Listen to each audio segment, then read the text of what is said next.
ako parang nakaka-insulto. Parang nakaka-insulto. Ang pili ko, ang pangit yung mukha ko kasi kinikilig. Amoy baby powder. Bang ligo ako eh.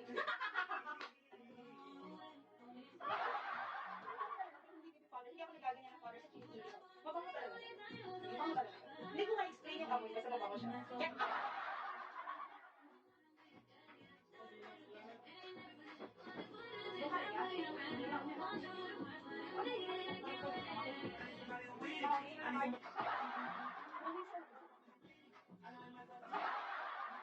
hindi siya. Hindi naman hanapin yung kilikili ko guys, parang ano eh, parang naman kayong sira eh. Pauwi na from work, just tuition, ISIS.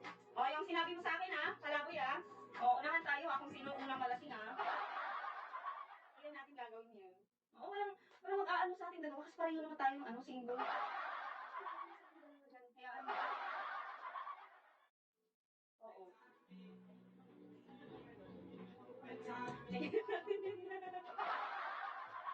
Wala nang ano no. Happy. Ba't happy? Tapos umiyak yung ano. Ba't ang daming broken hearted ngayon? Hey guys, kung kayo pa broken dyan, masaya maging single. Hindi mo palang na-realize yun. Pero pag na-realize yun, gano'ng kasaya, puno pa yung wallet nyo. Naku, Diyos ko. Hindi na kayo makakahanap talaga ng jowa. Ano lang, tuloy lang sa buhay. Marami pang babae dyan kahit hindi sa iyo.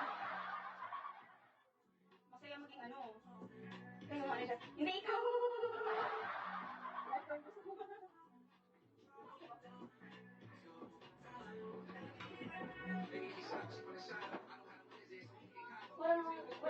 Parang namang inaano nito, parang laging may tao. Yeah.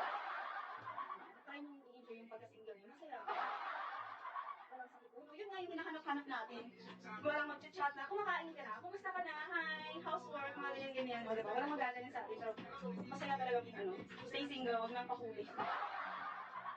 Ay, alam mo, Zed, parang may pinagdadaanan. Kumain ka na ba?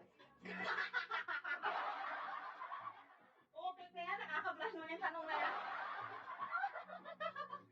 Wala naman po na ako. Zed, parang may pinagdadaanan ka, Zed, ha? Parang iba yung mga comment mo dyan, ha? Okay, kaya pinagtanong na sa akin, ano ba yan? Totoo yung tanong na yun? Bago ako sa pagtanong panahon. May nag-chat na